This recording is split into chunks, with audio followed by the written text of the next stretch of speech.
नमस्कार. उन्हाळा आला की आपल्या सगळ्यांनाच एक प्रश्न पडतो नाही का? चला आज आपण त्याच प्रश्नाचं उत्तर शोधूया. अगदी बरोबर. उन्हाळा सुरू झाला की मुलांना प्यायला नेमकं काय द्यायचं हा प्रश्न तर प्रत्येक आईबाबांना पडतो. ते सतत काहीतरी थंड मागत असतात, पण त्यांना काय देणं योग्य आहे हा मोठा प्रश्न आहे. आपल्या समोर ना दोन पर्याय उभे राहतात. एकीकडे दुकानात मिळणारी कोल्ड ड्रिंक्स, जे टाळलेलेच बरे खरं तर, आणि दुसरीकडे घरगुती हेल्दी पेय. पण मग परत प्रश्न तोच की घरी असं काय बनवायचं जे पौष्टिक पण असेल आणि हो, मुलांना आवडलं पण पाहिजे. तर याच प्रश्नाचं उत्तर म्हणून आज मी मुलांकरता 5 एकदम आरोग्यदायी सरबतांच्या रेसिपी घेऊन आल्या आहेत. या पहिल्या भागात आपण त्यातल्या पहिल्या 3 रेसिपी बघणार आहोत आणि उरलेल्या 2 तर एकदम खास आहेत, त्या तुम्हाला दुसऱ्या भागात बघायला मिळतील. चला तर मग सुरू करूया का? चला तर आपला पहिला उपाय आहे कलिंगड फालुदा. आहा, नुसतं नाव ऐकूनच तोंडाला पाणी सुटलं नाही का? हे दिसायला जेवढं आकर्षक आहे ना, तेवढेच उन्हाळ्यासाठी परफेक्ट आहे. कलिंगडामध्ये नैसर्गिकरित्याच इतका थंडावा असतो की उन्हाळ्यात शरीराला थंड ठेवण्यासाठी ह्याच्यापेक्षा उत्तम पर्याय असूच शकत नाही. आणि हे बनवणं किती सोपं आहे ते बघा. सगळ्यात आधी काय करायचं, कलिंगडाचा मस्तपैकी रस काढून घ्यायचा. मग एका काचेच्या ग्लासमध्ये आधी आईस्क्रीम किंवा थंडगार दूध घाला. त्यावर मस्त शेवया आणि भिजवलेला सब्जा, आणि मग सगळ्यात वरून ओतायचा तो कलिंगडाचा रस. बघा किती सुंदर लेयर तयार होतो. आणि मला खात्री आहे हे पेय मुलांना प्रचंड आवडणार आहे. त्याची चव आणि तो सुंदर रंग दोन्ही मुलांना आकर्षित केल्याशिवाय राहणार नाही.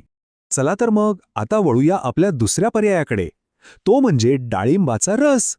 चवीला तर उत्तम आहेच, पण आरोग्यासाठी तर खूपच फायदेशीर आहे. डाळिंबामध्ये भरपूर अँटीऑक्सिडंट्स आणि विटॅमिन्स असतात, म्हणजे चवीसोबतच आरोग्याचाही खजिना. त्यामुळे हे पेय खूपच हेल्दी आहे. हे बनवणं तर त्याहूनही सोपं आहे. फक्त मिक्सरमध्ये डाळिंबाचे दाणे फिरवून त्याचा रस काढून घ्या. तो छान गाळून घ्यायचा, म्हणजे बिया लागणार नाहीत. मग त्यात आपल्या चवीनुसार साखर, थोडासा लिंबाचा रस आणि थंडगार पाणी घालून फक्त मिक्स करायचं. झालं, आपलं हेल्दी सरबत अगदी तयार आहे. आणि सगळ्यात चांगली गोष्ट काय माहितीये, हे इतकं पौष्टिक आहे की मुलांना रोज दिलं तरी काहीच हरकत नाही. उलट चांगलंच आहे. आता आपण बघूया या भागातला आपला तिसरा आणि शेवटचा पर्याय, आणि तो आहे पेरूचा रस. हे जरा वेगळं कॉम्बिनेशन आहे, चविष्ट आणि आरोग्यदायी. या पेयाचं वैशिष्ट्य असं आहे की हे मुलांना नेहमीच्या सरबतांपेक्षा एकदम वेगळी एक नवीन चव देईल. आणि मुलांना नवीन गोष्टी ट्राय करायला खूप आवडतात, हो की नाही? याची कृती पण अगदी सोपी आहे. पेरू मिक्सरमध्ये फिरवून त्याचा रस काढा आणि तो पण छान गाळून घ्या. आता खरी मजा. यात घालायचे थोडे लिंबू, मध, चवीपुरतं मीठ आणि चिमूटभर जिरेपूड. शेवटी थंड पाणी घालून चांगलं मिक्स करा. याची ती गोड, आंबट आणि थोडी चटपटीत चव आहे ना, ती मुलांना नक्कीच वेड लावेल. तर हे होते आपले पहिले 3 हेल्दी आणि टेस्टी समर कूलर्स. पण थांबा, अजून संपलेलं नाही. उरलेल्या 2 एकदम स्पेशल रेसिपी मी पुढच्या भागात घेऊन येणार आहे, त्यामुळे तो भाग अजिबात चुकवू नका. पुढचा भाग नक्कीच बघा. आणि जर हे सादरीकरण आवडलं असेल तर एक लाईक तर बनतोच. आणि हो, अशाच नवनवीन माहितीसाठी आपल्या चॅनलला सबस्क्राईब करायला विसरू नका. मागच्या भागात आपण काही मस्त रेसिपी पाहिल्याच होत्या. आज आपण त्याचा दुसरा भाग घेऊन आलो आहोत. यात आपण आणखी 2 अगदी सोप्या आणि चविष्ट रेसिपी पाहणार आहोत. चला तर मग सुरू करूया. उन्हाळा आला की एक मोठा प्रश्न सगळ्यांसमोर उभा राहतो. तो म्हणजे मुलांना दिवसभर फ्रेश कसं ठेवायचं, बरोबर ना? बाजारातली ती साखर घातलेली कोल्ड्रिंक्स देण्यापेक्षा घरीच काहीतरी हेल्दी आणि टेस्टी बनवून देता आलं तर आज आपण याच प्रश्नाचं उत्तर शोधणार आहोत. तर आपली पहिली रेसिपी आहे जांभूळ कूलर. हो, जांभूळ. उन्हाळ्यात तर जांभळं मिळतातच, आणि त्यापासून बनवलेले हे कूलर, आहाहा, एकदम ताजतवानं वाटतं, चवीलाही अगदी अप्रतिम लागतं. आणि याची सगळ्यात भारी गोष्ट काय आहे माहितीये? याला लागणारं साहित्य अगदी साधं आहे, एकदम नैसर्गिक. काय लागतं बघा, जांभळाचा गर, नारळ पाणी, थोडी पुदिन्याची पानं, आणि हो, चवीपुरतं मीठ आणि साखर, इतकंच. आणि एक खास गोष्ट, जांभूळ फक्त चवीलाच भरी नाहीये, तर ते रक्तातील साखर नियंत्रणात ठेवण्यासाठी पण मदत करतं.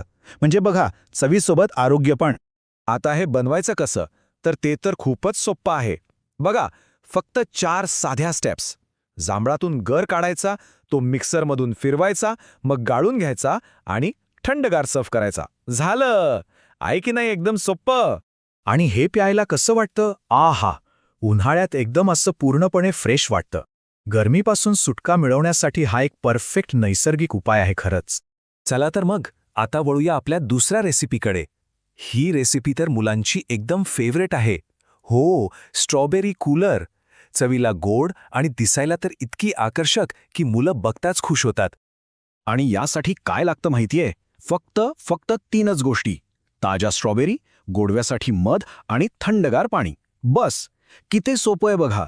आणि हो, स्ट्रॉबेरीमध्ये व्हिटॅमिन सी भरपूर असतं, जे मुलांची इम्युनिटी वाढवण्यासाठी खूप चांगलं आहे. म्हणजे मजा तर मजा आणि आरोग्य पण. आणि हे बनवणं तर विचारूच नका, त्याहूनही सोपं आहे. स्ट्रॉबेरीज मिक्सरमध्ये टाकायच्या, त्यात मध आणि पाणी घालून पुन्हा एकदा फिरवायचं की झालं तयार. अगदी झटपट 2 मिनिटात बनवून देता येतं. आणि सगळ्यात महत्वाची गोष्ट, मुलं हे अक्षरशः खूप आवडीने पितात. तो सुंदर लाल रंग आणि ती गोड चव, अहो कोणतं मूल नाही म्हणणार याला. बरं, आता आपल्याकडे 2 मस्त रेसिपी आहेत, जांभूळ कूलर आणि स्ट्रॉबेरी कूलर. चला ना, पटकन बघूया की दोन्हीमध्ये काय फरक आहे. म्हणजे मग कोणती आधी ट्राय करायची हे ठरवणं सोपं जाईल. इथे बघा, दोन्ही पेयांची चव आणि खासियत वेगळी आहे. जर थोडीशी आंबट गोड एकदम रिफ्रेशिंग चव हवी असेल तर जांभूळ कूलर बेस्ट आहे. आणि जर मुलांना काहीतरी गोड फळांच्या चवीचं हवं असेल तर स्ट्रॉबेरी कूलरला पर्याय नाही. दोन्हीही नैसर्गिकच आहेत, पण प्रत्येकाची मजा वेगळी आहे.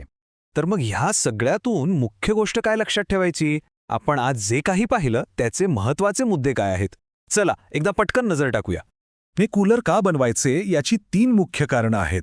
पहिलं म्हणजे ही पेय पूर्णपणे नैसर्गिक आहेत. दुसरं, मुलांसाठी एकदम सुरक्षित आहेत. आणि तिसरं, जे सगळ्यात महत्वाचं आहे, ती घरी बनवायला खूपच सोपी आणि पटकन होणारी आहेत. आणि हो, एक गोष्ट लक्षात ठेवा, आजच्या 2 रेसिपी मिळून आपल्याकडे आता एकूण 5 हेल्दी समर कूलर रेसिपीज झाल्या आहेत. उरलेल्या 3 रेसिपी आपण याच्या पहिल्या भागात बघितल्या होत्या, तर तो भाग पाहिला नसेल तर तो सुद्धा नक्की बघा. आणि जाता जाता एक प्रश्न, या 2 पैकी म्हणजे तो आंबट गोड ताजेतवाना करणारा जांभूळ कूलर की मुलांचा लाडका गोड स्ट्रॉबेरी कूलर, कोणता कूलर आधी करून पाहायला पाहिजे असं वाटतंय? विचार करा आणि नक्की ट्राय करा. तुम्हाला अजून कोणत्या विषयावर व्हिडिओ हवा असल्यास कमेंट करून नक्की सांगा. आणि अशाच व्हिडिओसाठी लाईक, शेअर आणि सबस्क्राईब करा. भेटूया पुढच्या व्हिडिओत.